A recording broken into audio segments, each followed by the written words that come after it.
어제 탄핵 심판 6차 변론 있었잖아요. 윤석열 대통령 이제 탄핵 심판에 곽종근 전 특전사령관이 증인으로 출석을 했는데 윤 대통령 면전에서 입장을 바꾸지 않았습니다. 문을 부수고 들어가서 국회의원 끌어내라는 지시 분명히 받았다고 증언을 했는데요. 잠시 영상 보고 얘기 나누겠습니다.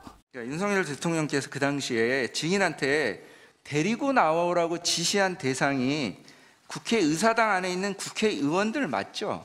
정확히 맞습니다. 본관 안에 작전 요원들이 없었기 때문에 전 당연히 그게 국회의원이라고 생각을 하고 그렇게 이해했습니다. 부수고서라도 들어가라는 말을 누구한테 들었습니까? 대통령이 말씀하신 겁니다.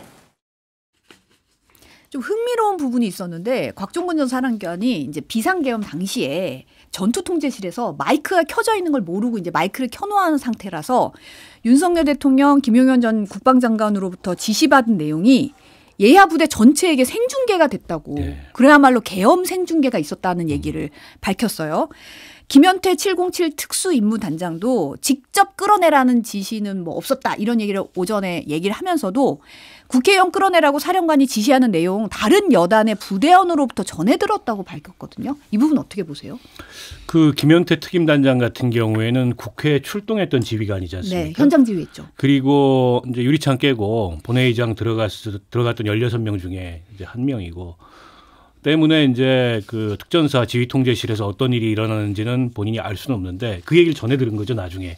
그래서 대통령하고 국방부 장관으로부터 직접 지시받고 사령관이 어쨌든 본인한테 끌어내라라고 지시한 거일 텐데 근데 어제 보면 이제 곽종근 사령관도 그렇고 김원태 특임단장도 그렇고 김원태 이 707 특임단장은 애초에 기자회견 했던 거하고는 약간 진술 내용이 바뀌었어요. 그때는 이제 직접 들어가서 끌어내라 이렇게 들었다고 기억을 했는데 어제는 그거는 이제 기억이 안 나는데 150이라는 숫자가 기억이 난다. 네. 이게 굉장히 의미 있는 얘기입니다. 사실은 그 사람이 받은 미션은 그 시설을 장악하라는 거였는데 시설을 장악하는 미션을 받고 갔는데 계속 150명이 안 돼야 되는데 라는 식으로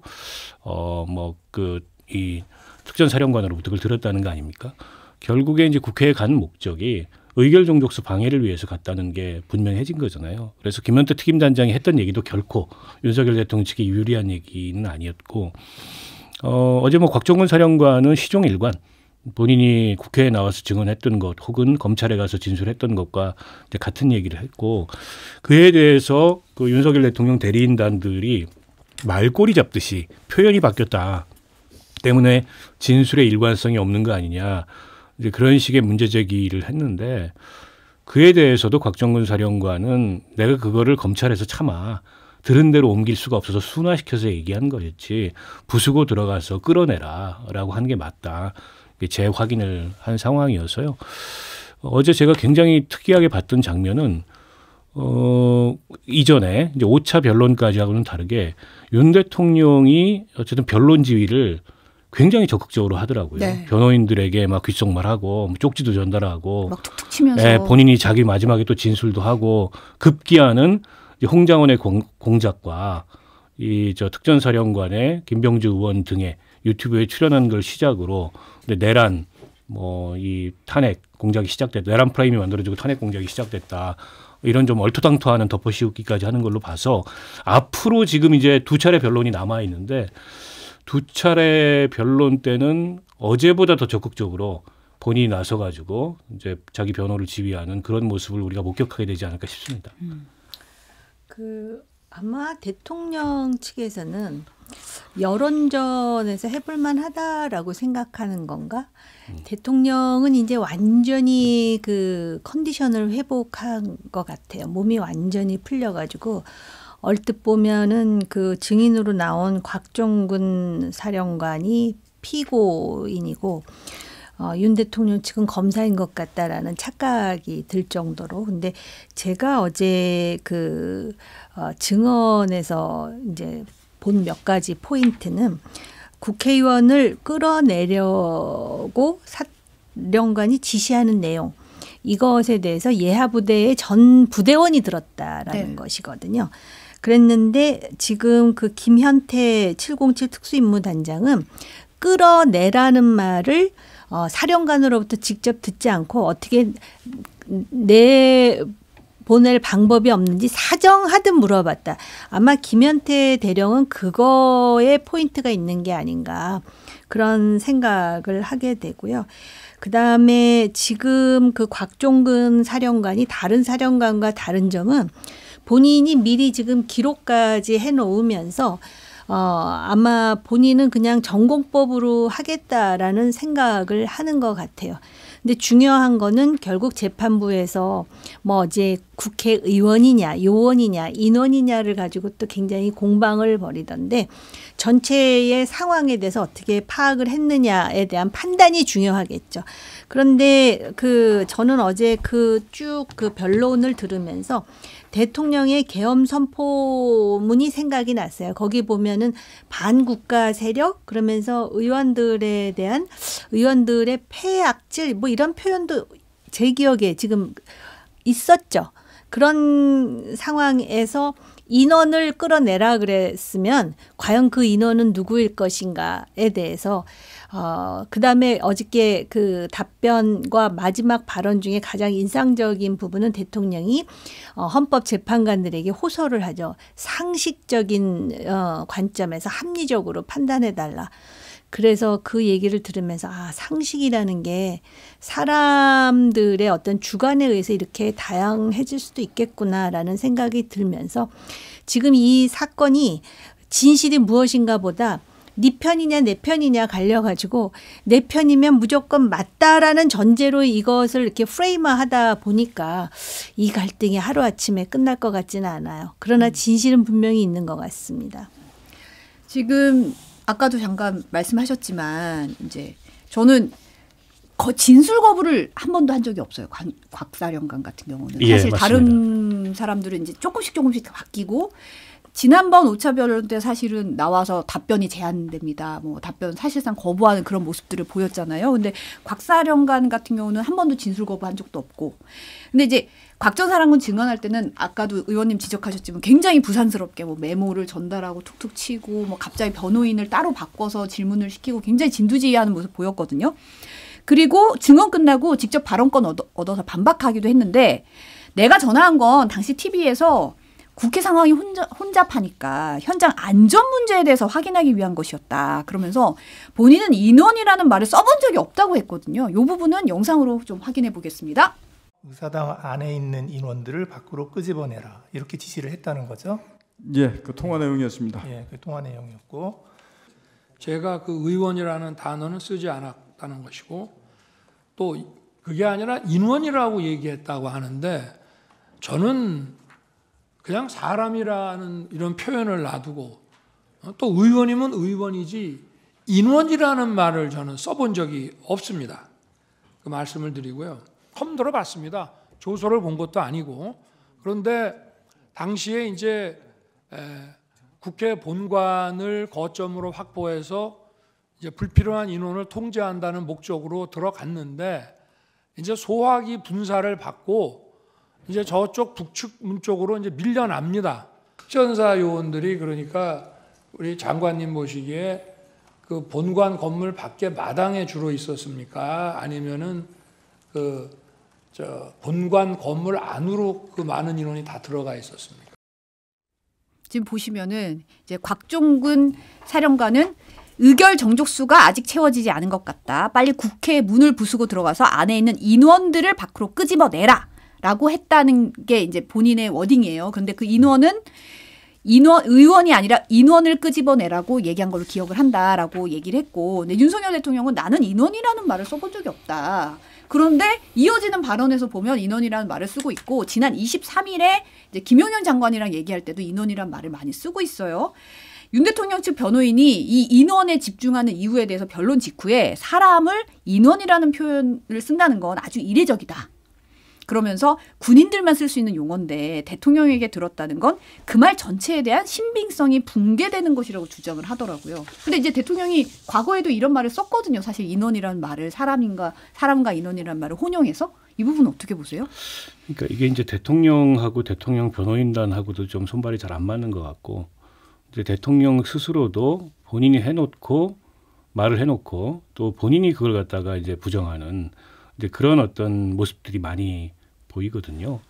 그리고 지난번 변론에서 굉장히 결정적인 자백 하나를 했는데 선관위에 군을 출동시킨 건 내가 김영원 장관한테 지시해서 출동시켰다. 근데 이 선관위라는 헌법기관, 계엄과는 아무 상관없는 거기에 군을 출동시킨 것이 당시 비상계엄이 위헌적이거나 위법한 것이냐를 판단하는 하나의 중요한 쟁점인데 그에 대해서 왜 그런 자기 자백을 했는지 저는 지금도 잘 이해가 안 되는데 아마도 지지층이 확신을 갖고 있는 부정선거에 대해서는 나 역시 강한 확신을 갖고 있다.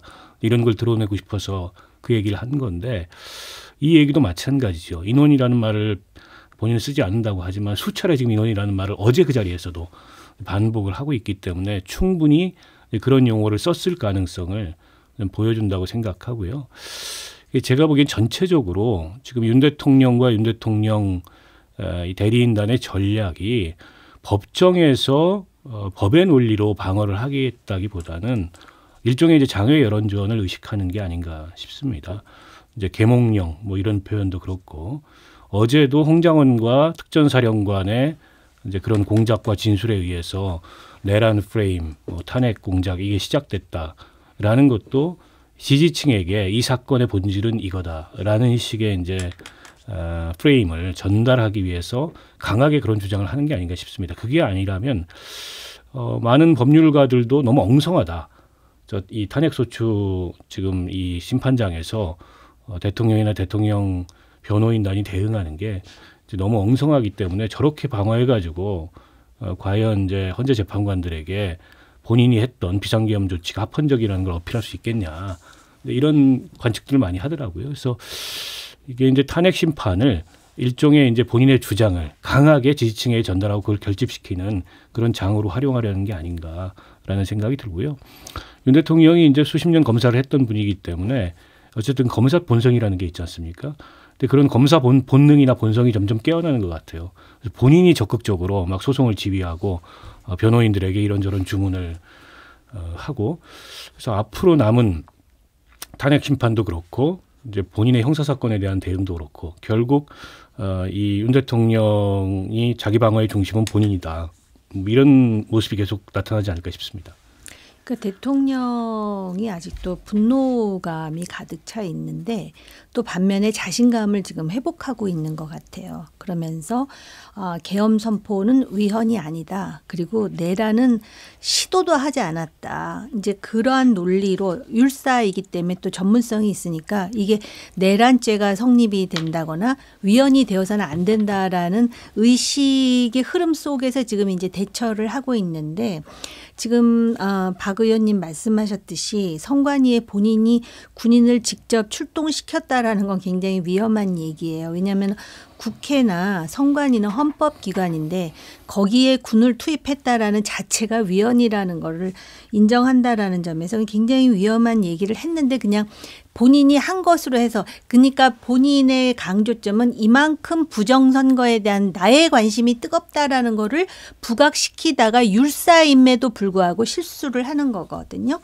그래서 이제 그 상황에 대해서 모든 사람들이 방송으로 다 봤는데 예를 든다면 홍장원 차장과 같은 경우에 통화를 해서 간첩 잡으라고 강조했다라는 거 그날 밤에 또 지금 곽종근 사령관에 대해서는 그 와중에 뭐 150명 뭐 이런 얘기 의결 정족수가 나왔는데 느닷없이 현장 사람들의 안전에 대해서 물어봤다 그러면 대통령이 강조하시는 상식의 선에서 과연 사람들은 무슨 생각을 할지에 대한 그런 그 생각을 할 겨를까지는 없는 게 아닌가. 근데 어제 나와서 본인이 하고 싶었던 말은 이것은 탄핵 공작이고 내란 프레임이다라는 거예요. 저는 야당에서 그런 생각을 했을 거라고 생각해요. 저도 대통령처럼 이걸 탄핵시켜야지. 내란 프레임으로 잡자 생각했을 건데 중요한 것은 야당이 그 정치적 의도를 가졌느냐 이전에 팩트가 무엇이냐. 과연 탄핵에 해당하는 그런 행위를 했느냐.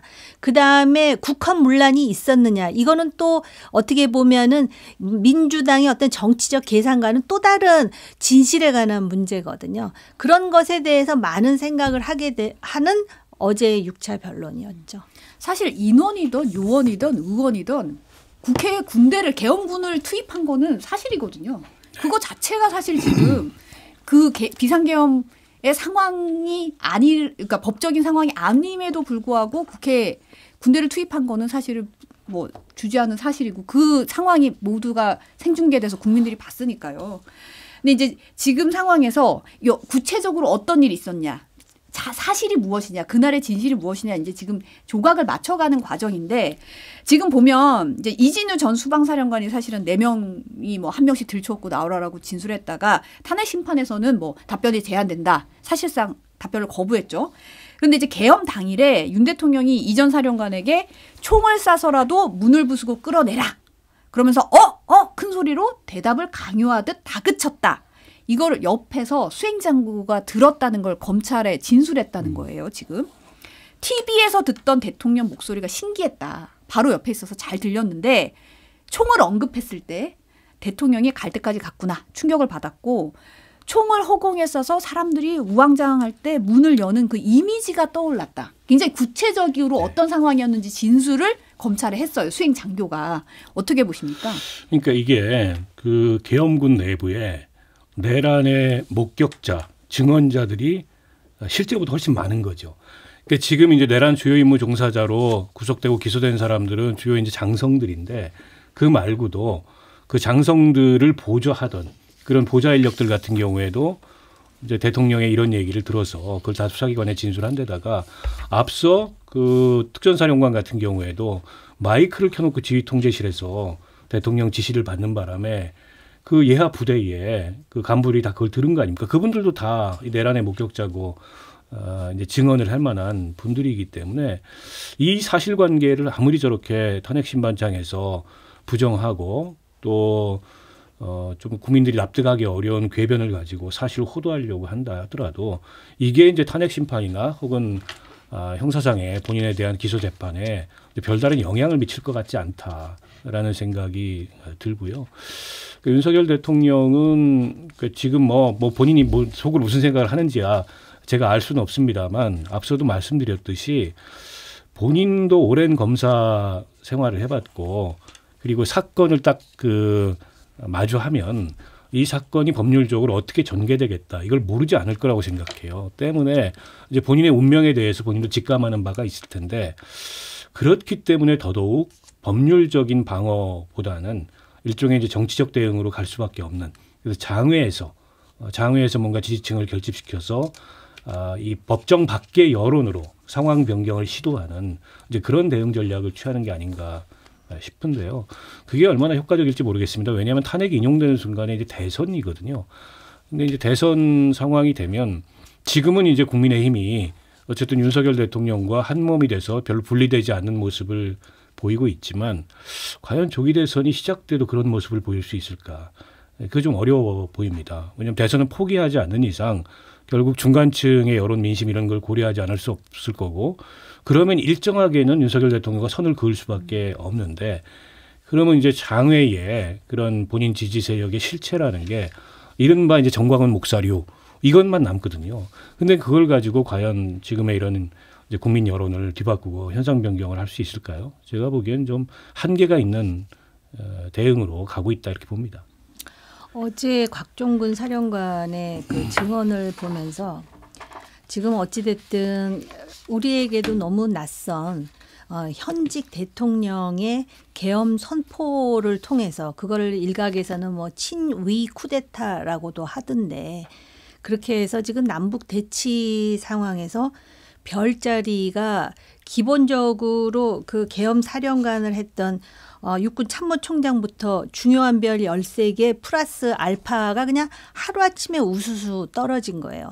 그런 군사 엘리트를 만들기 위해서 우리가 투자한 노력과 비용을 생각한다면은 굉장히 참담한 상황인데 그런 상황에서 지금 진술을 하는 과정에서 각 사령관들이 좀 다르게 대응을 하잖아요.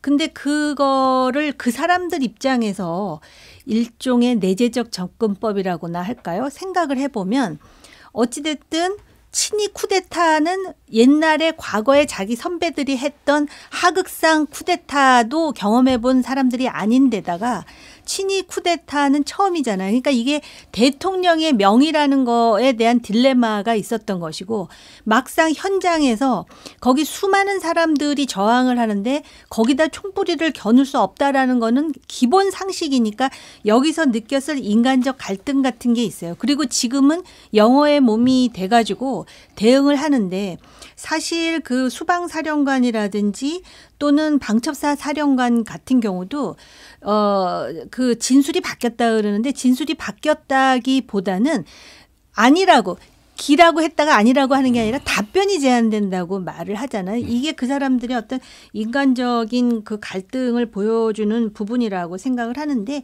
이미 말씀드렸듯이 그게 별자리들만 작전을 한 게 아니라 밑에 예하 부대에 전부 오더를 내리면서 했기 때문에 그리고 심지어는 그 생방송으로 다 지금 그 들렸다라는 거 아니에요. 그러니까 이걸 숨길 수가 없는데 왜 이거에 대해서 별자리 몇만 통제를 하면은 결국은 이 진실이 밝혀지지 않을 거라고 믿는 것인지. 근데 사실 좀 아쉬운 부분은 대통령은 이 문제가 아니더라도 명태균 씨와의 통화에서도 그렇고 거짓말이 금세 며칠 내로 또 그 뭐라 그러나 발각이라는 표현은 좀 뭐한데 그렇게 드러나고 이러다 보면은 과연 정치적으로 그 중도라든지 또 대통령에 대해서 비판적으로 생각하는 사람의 신뢰는 어느 정도가 될까 그런 것에 대한 생각도 필요하고 그다음에 어쨌든 보수 지지자들이 뽑았는데 이거는 보수 지지자들에 대한 배신이에요. 어떤 면에서 보면.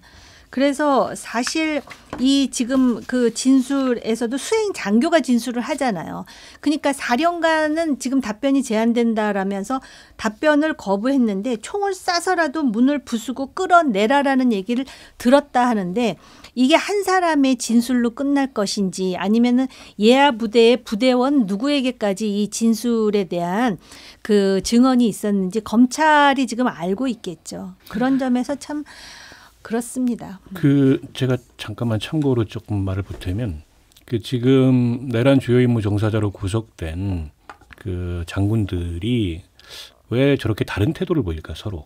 그러니까 이진우, 여인영 두 분 같은 경우에는 거의 이제 진술을 거부하거나 얼핏 보기에는 윤석열 대통령을 좀 두둔하는 듯한 이제 그런 증언 태도를 보였는데 윤석열 대통령을 두둔하기보다는 이제 자기 방어에 최선을 다하는 모습이고 이분들은 무죄라고 주장하는 것 같아요. 적법하다. 본인들이.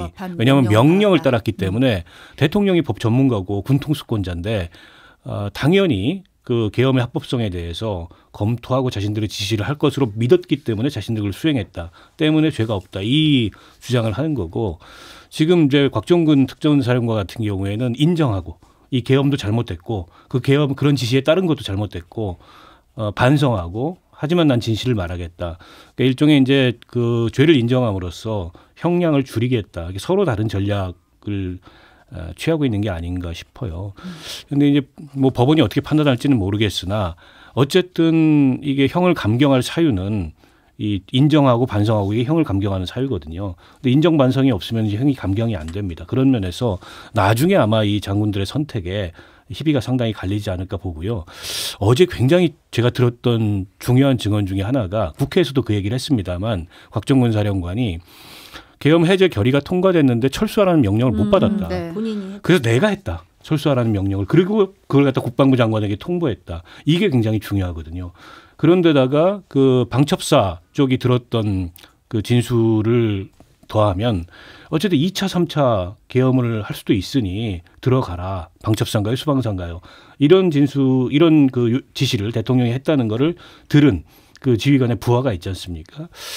비추어 보면 여전히 국회에서 계엄 해제 결의가 통과된 순간까지도 이 비상계엄을 통해서 뭔가 자기 의사를 관철시키려고 하는 그런 의지를 갖고 있었다는 게 어제 증언에서도 확인된 게 아닌가 싶습니다. 어제 사실 또 국회 국조특위 청문회에서 체포짓이 있었다는 증언이 또다시 나왔거든요. 이제 김대우 방척사령부 전 수사단장이 정치인 14명 체포하라는 지시 여인영 전 사령관에게 받았다고 증언을 했는데 근데 문제는 경향 단독 보도에 따르면 여 전 사령관이 가짜 메모 작성해서 수사기관 압수수색 대비하라고 지시한 사실도 드러났어요.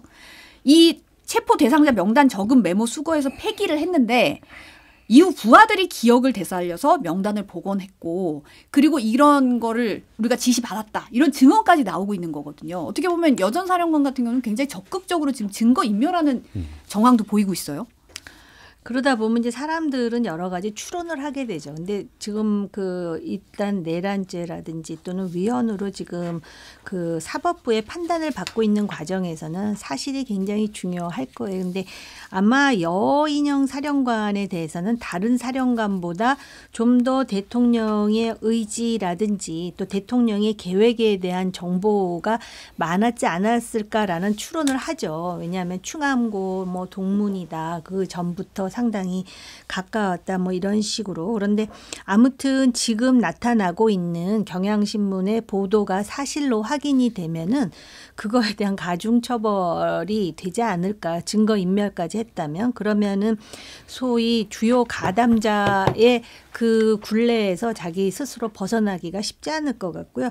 수방사 사령관이 그런 얘기를 하죠. 자기는 법 전문가인 대통령, 검찰총장까지 여기만 대통령의 지시이기 때문에 내가 무슨 법을 알겠느냐. 위에서 오더를 받고 했을 뿐이고 막상 들어가서도 유리창 몇 개만 깼는데 그게 어떻게 주요 가담자냐 이런 논리를 지금 개진을 하고 있더라고요. 근데 이 사건하고 그 비유하기는 좀 그 상당히 무리가 있을지 모르지만 얼마 전에 이런 일이 있었어요. 5.18에 참여했던 군인이에요. 근데 군인인데 이 군인도 여러 가지로 정신적인 고통뿐만이 아니라 그 소위 위에서 명한 대로 지시를 받고 들어가서 작전에 임하다가 다쳤어요. 그래서 이거에 대해서 국가가 배상이 되는 거죠. 그렇게 되면 배상을 해달라고 했을 때 처음에는 묵살되다가 나중에는 그 배상의 결론이 나왔어요. 그럴 뿐만 아니라 유공자가 됐을걸요. 그러니까 이런 것들이 우리에게 주는 함의가 있어요. 과연 그러면은 위에 상부에서 잘못된 지시를 했을 경우에 그것을 따라야 되느냐 아니면 그것도 자신의 가치에 의해서 따르지 말아야 되느냐에 대한 특히 군과 같은 기구에서는 굉장한 이거 묵직한 질문이거든요. 그런 차원에서 지금 수방사 사령관은 그렇게 지금 그 자기의 전략을 그렇게 정한 것 같고요. 여인영 사령관의 이 가짜 메모는 생각보다 굉장히 중요한 거죠. 만약에 그 과정에서 심지어는 이런 은폐를 했다면 가짜 메모를 작성했다라는 건 애초에 진짜 메모가 있었다는 거 아니에요. 그리고 심지어는 14명 명단은 다 있고 나중엔 3명만 또 집중하라 뭐 이런 명까지 받았다 그러는데 이렇게 되면은 이 진실이 어떤 식으로 판명되느냐에 따라서 그 내란죄의 그 혐의에서 벗어나기는 쉽지 않겠죠.